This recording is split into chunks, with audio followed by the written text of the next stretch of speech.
Today I am out in Austin, Texas, and we're checking out the all-new Kia K4. Now this is a new nameplate for the Kia lineup, and this is replacing the outgoing Forte. It's bigger in stature, has more technology packed in, and it is a much more competitive vehicle inside this compact segment. Today we're going to check out, see what's new, see what is updated, and see if this is the right vehicle for you.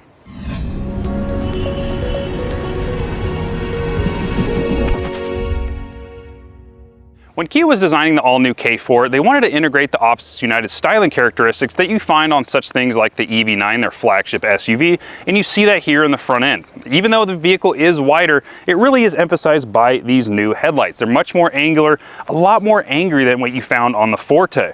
You have those amber LEDs that Kia is well known for. Here on the GT line Turbo, you do have different headlights or different projectors compared to the other trims. The other ones are going to be reflectors. These are going to be projectors in a mini cube setup that I will show some B-roll so you can see how beautiful those look. But the front fascia is going to be completely changed for the GT lines. So you have 5 trims available. The LX, the LXS, and the EX are all going to have their own look up front and out back. But the GT line and the GT line Turbo are going to have a much more gloss black and vertical stature to the front and rear fascia. So you can see here we have those vertical styling cues found throughout the lower portion, gloss black, parking sensors integrated here on the GT line Turbo, and a 360 camera system. That is something that you don't find too often here in the compact segment. And then down below, if you see a big old radar right in the middle, all trims are going to come equipped with adaptive radar cruise control, which is fantastic, especially for the price point of that lower trim. The fact that you get technology like that is fantastic. Kia's goal when introducing the K4 to this compact segment is to bring a new face, a new name, as well as a new standard to this segment. Now, not only do we get premium features on the outside and the inside, but we also get a much larger vehicle. Now, compared to the old Forte, we're 3 inches longer, an inch longer in the wheelbase, as well as over 2 inches wider in the overall stance. And that is not only seen just in the way the vehicle looks, but also out on the road, you do feel that the vehicle is larger as well as a little bit heavier. Now, on the GT line Turbo, you get a lot of gloss black. Starting the front, the arch molding for the wheel arches are in the gloss black, flowing all the way down the side of the vehicle. The mirror caps, as well as pretty much everything that could be chrome, except for this lower portion on the window, is in that gloss black color. Now, you do have a camera underneath the mirror for that 360 surround view, touch unlock and lock features on the door handle. And I wanted to mention these rear door handles that are hidden in this C-pillar. Now, that emphasizes that fastback design, taking inspiration from the Kia Stinger that is no longer with us. Rest in peace, the Kia Stinger. That thing was awesome, but we keep some of the heritage here in this fastback design. Now, I wanted to mention this because there is going to be a hatchback later in 2025, a 5-door variation of the K4, but that is not with us quite yet. But later on in the year, we will get a look at that and see how it looks in person.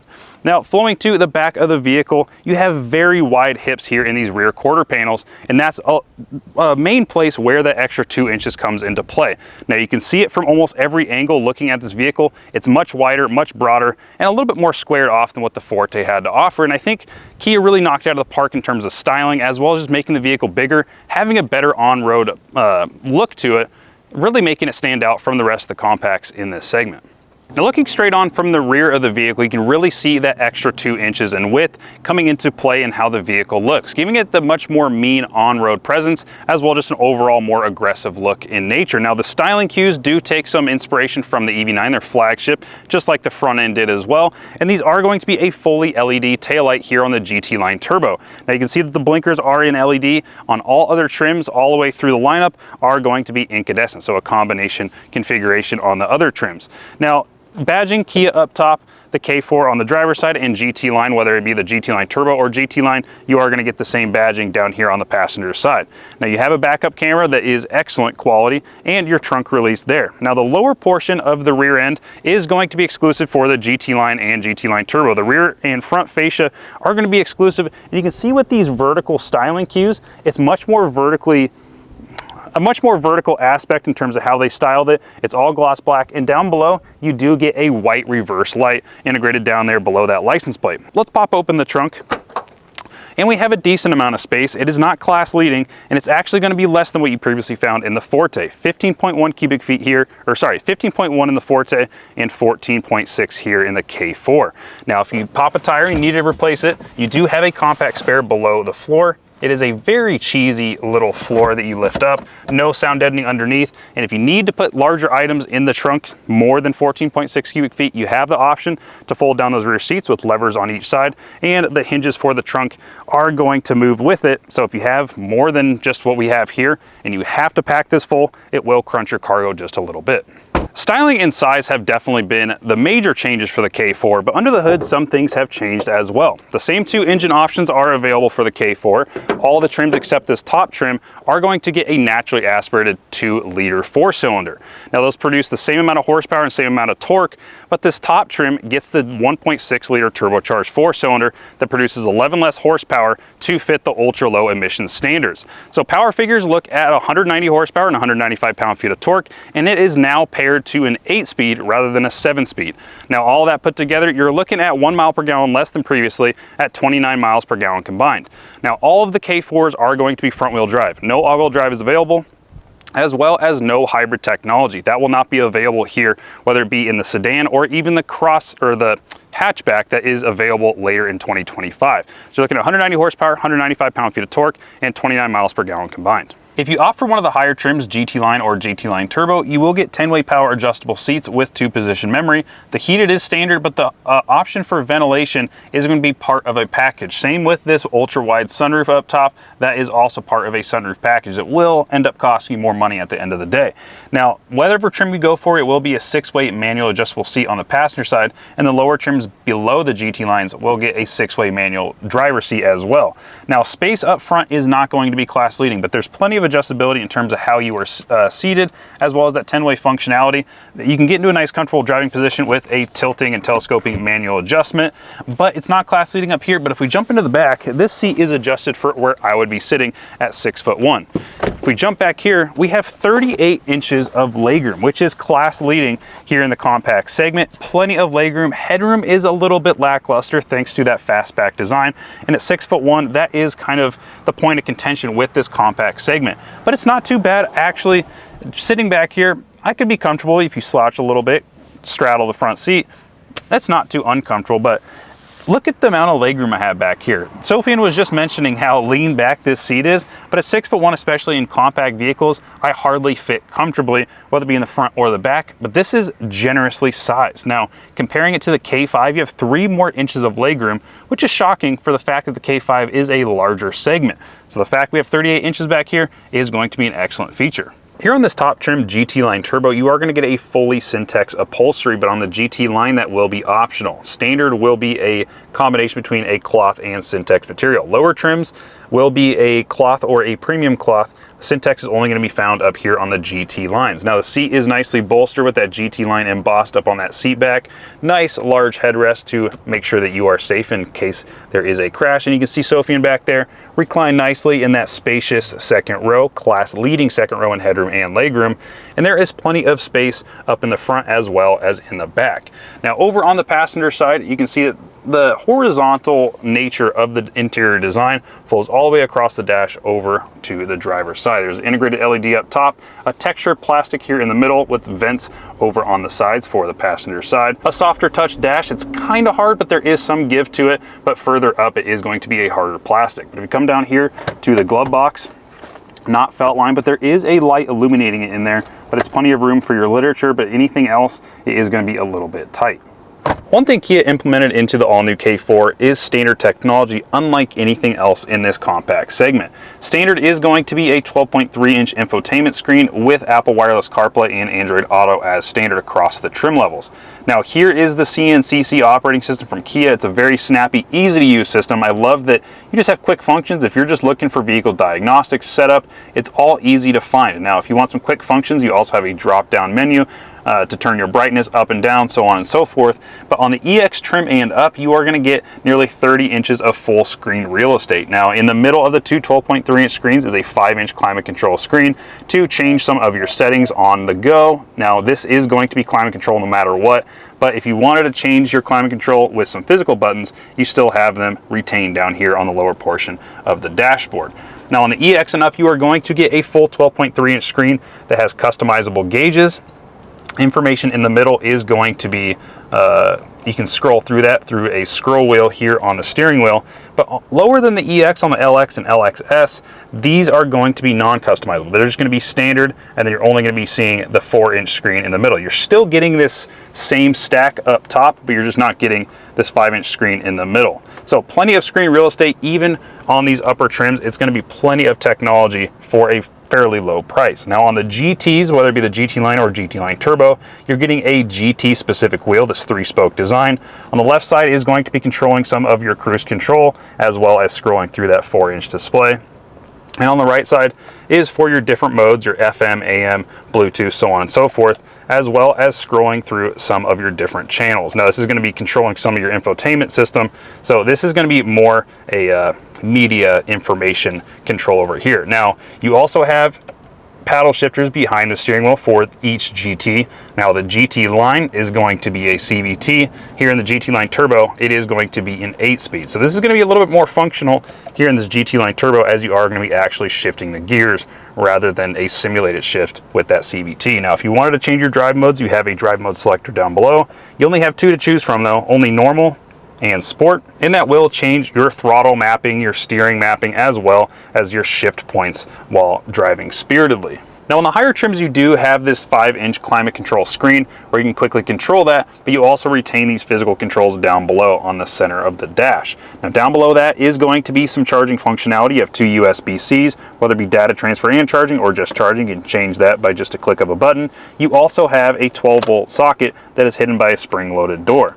Now you do have a Qi wireless charger down below that is going to be in the center of this section, so you have just a tiny bit of space off to the left and a tiny bit of space off to the right. As you can see, the key fits perfectly off to the side.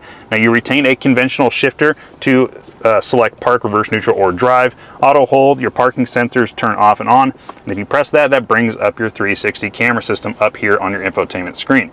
Plenty of options in terms of views, very clear cameras. Very shocking for this price point to have such good cameras. Now the 360 functionality is something that you don't really find too often in this compact segment, and I love that they put that here on the higher trims.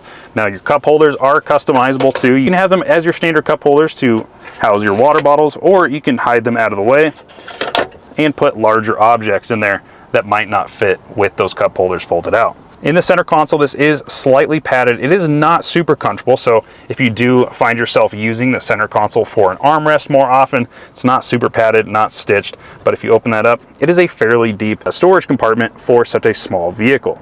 Now let's touch on pricing for a second, because this is a very competitive vehicle if you are searching for your next cheap compact sedan. Now when comparing it to the other vehicles in this segment, this is going to be one of the cheaper, almost the cheapest, but the Hyundai Elantra, the cousin, brother, whatever you want to call it, to this K4 is going to be a tad bit cheaper with destination included. Now with destination, this comes in at $23,145, and it incrementally goes up throughout the trim levels, but if you wanted to go for the fully loaded K4, you're looking at just over $30,000 with the GT Line Turbo and that tech package included. Now that we are in the driver's seat, as you can see, I have Sofian from Redline Reviews next to me, and he is helping out today to test out this all-new K4. Now, as I mentioned, we are in the GT Line Turbo, so we get that 1.6, 190 horsepower, 195 pound-feet of torque. You have driven this. This is my first time in the driver's seat. What are your thoughts so far about this powertrain in this K4? Yeah, I mean, I think this powertrain is definitely the enthusiast-friendly choice. I mean, we haven't had a chance to drive the 2-liter, but I have driven it in the Elantra, and it's perfectly fine. But this model, I think, is going to be the one that's going to deliver that extra power, especially if you plan to drive out on the highway more and you just want to be able to pass people. Yeah, and I think that's where it really shines, is just in your everyday commuting sense. 0 to 60, not impressive. 7.25 seconds as we tested, and that was with traction control off, because we found that when you accelerate with traction control on, the turbo lag is so great that at around 5,000 RPM, when that boost is really coming on, where you're going to find your peak power, it spins those front tires. It did, and we also noticed that the transmission got a little confused and it didn't shift at first. And this is, remember, this is the new 8-speed auto, and it's supposed to be a lot more smooth and refined versus the dual clutch. What do you think of the transmission, Nick? For a everyday driver, getting the maximum fuel economy, just getting the best of all the worlds, I think it does it well enough to be worth the money. Now, if you're looking for a performance-oriented vehicle that's okay at daily driving, this might not be the vehicle for you. I'd go somewhere else that might offer a little more power, maybe a little less fuel economy. But I guess, like, if your whole goal is to have a well-rounded vehicle that's comfortable to drive, it's cheap, good tech as standard, exactly what this compact class is really going for. I think it knocks it out of the park in all segments, but the styling on the outside really gives off the vibe that like this is going to be some sort of performance vehicle. It's going to be a little bit more aggressive, and when you step on the throttle, it's not aggressive. It's almost a little soft. Yeah, I mean, I don't want to like I do like the styling of this car way more than any other vehicle, but I do wish that Kia had made it a little bit more enthusiast oriented. Like it handles fine. The ride quality is good. The smaller we're driving has the all-independent suspension. It also has the 18-inch wheels. Kia does offer several different wheel options, starting from like a 16-inch with covers on the LX, going up to a 17, and then the 18s. What do you think of the ride quality in this thing then? You know, it's not bad. Here in Texas, the roads are either okay or really bad. Yes. There is like no good highways. So we were on a bad road on his drive section, and you really do feel it. You feel it through the seats. You feel the tires feel very hard. Granted, they are acoustic tires. I don't know if that will honestly like almost be a downgrade over the standard tires. I don't know, because we haven't driven every single configuration. Right. But the 18-inch wheels will get the acoustic capabilities or the acoustic tires to help with the noise, vibrations, and harshness. But I don't know. I think the ride is just a little bit harsh for me at this like almost over $30,000 price point. I'd like just maybe a little bit more of like a supple ride quality up at the highway speeds. But it's hard to say what's better. It's hard to say like what vehicle is better without having them side by side on the exact same road surface, because that really plays a huge part in how the tires feel, on how the suspension feels. Overall, not too bad. Now this, like you mentioned, has the independent rear suspension. On the lower non-GT trims, it is a torsion beam in the back, correct? Right, and that'll affect the ride quality, that'll affect the handling. But I mean, I think this setup that Kia has done is kind of skewing a little more toward like sporty, but it also can be pretty comfortable as well. I actually really like these seats though in this car. These seats I think are nice and cushy. They're also ventilated, which you typically don't find cooled seats in this class. Right, and these seats are going to be found on the GT lines. They have that embossed GT line on the back of the seat. You're going to have this Syntex material, nice bolsters too. It really holds you in nicely. Yeah, no, I wasn't expecting the seats to be this good in this car, because I mean, some vehicles in this class can have really just terrible seats. So I think Kia got that aspect right. The visibility in here also I think is pretty easy to see in and out of. So I mean, if you kind of remember, this is supposed to be a commuter car as opposed to like a sporty daily driver. I think Kia kind of did a good job there in just making this thing more refined. Yeah, it feels well-rounded. You know, they say it's the performance-oriented trim. I wouldn't expect really much more than what we're getting here. Now you've spent some more time in the Forte GT that offered the manual transmission, a little bit better of an exhaust. What's your take on this versus the outgoing Forte GT? So this is definitely a lot softer. I think that the Forte also is a lot more visceral because you can get it with a manual. It had like a sport-tuned exhaust as well. Kia's really kind of dumbed it down. It's a lot quieter, it's a lot more muted, which it's going to appeal to a broader audience. Right, like as an enthusiast it makes me sad, but I recognize that Kia is after a more mature buyer here, and they're going to want something that's more refined, that's quieter, because the Forte, if I remember correctly, was a little bit too harsh to drive daily because the ride was stiffer and it was kind of a little boomy from the exhaust, so this is a little easier to live with. Okay, that's interesting to hear, because I really haven't spent a lot of time in the Forte, whether it be the normal or GT. So it's hard to compare side by side. I have driven the Elantra N, which is fairly similar, but it's going to be a lot different. That thing's like a sports car. It's rough riding. Yeah, now if you want a more sports-oriented vehicle that gets decent economy, that might be the choice for you in this family. But it is going to be a little bit more, maybe a little bit more expensive. What's the price point on the Elantra? The Elantra N starts at around $35,000. Okay, so quite a bit more expensive, but you are going to get a little bit better performance, an option for a manual or a dual clutch. So you're going to have a little bit more options in terms of drivetrain. But overall, if you are looking for a vehicle that gets a pretty good fuel economy, like pretty equal to what other vehicles in this compact segment get. Now this is at 36 on the highway and 29 combined. Is that about right? Yeah. And in the lower trims, you can get 39 miles per gallon combined. Is that correct? 39, or if you go for the base LX with those Steelies with the wheel covers, I think it gets 40 mpg on the highway. Oh, okay. So which is, it's pretty good. Although again, in this class, you can get hybrids like the Corolla and Civic that get 50 mpg. Yeah, and that'll offer a different kind of performance.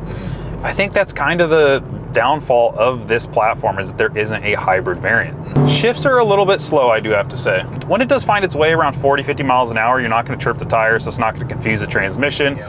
It's not too bad. I do find that it is a little bit slow, especially when you compare it to that older outgoing dual clutch transmission. Yeah, and that's the thing. It's a double-edged sword for me because the dual clutch I thought was a little too jerky in day-to-day driving. This is better, but then I notice it doesn't shift as fast. So it's kind of like I want both aspects, but this gives up the quicker shifting for smoother, daily drivability, which I think is what more people are going to want. A relatively fun vehicle to drive. It's not going to knock your socks off in terms of performance, but it's going to offer quite a bit of variety in terms of what this vehicle can achieve between economy, performance, ride quality, as well as interior technology. That's really going to be the main selling point of this vehicle. Is the cheap, like even on the cheaper trims, you're getting a lot of standard technology. Standard 12.3-inch display. You're going to get a digital gauge cluster, but it's not going to be the 12.3 fully customizable like we have here. It will be they call it a 4-inch, but it is still fully digital. It's just not customizable. So lots of standard technology, and that's going to be the main selling point for most people, as this is going to be class leading in that, as well as rear legroom as well. If you are looking for something of that nature, I think this is a great vehicle for you. But that is going to do it for our time in the all-new Kia K4. Fantastic vehicle for the price. You're getting a lot of technology, a lot of space, and as well as a decently performing 1.6 liter turbo here in the GT line turbo. Now, Sophie, I want to thank you for being a part of our video and helping me out filming this video. Yeah, anytime, makes it a little bit easier on these trips, Thanks for having me. With limited time. That is going to do it. Thanks for watching Auto Buyer's Guide. My name is Nick, and until the next video, I'll see you guys then.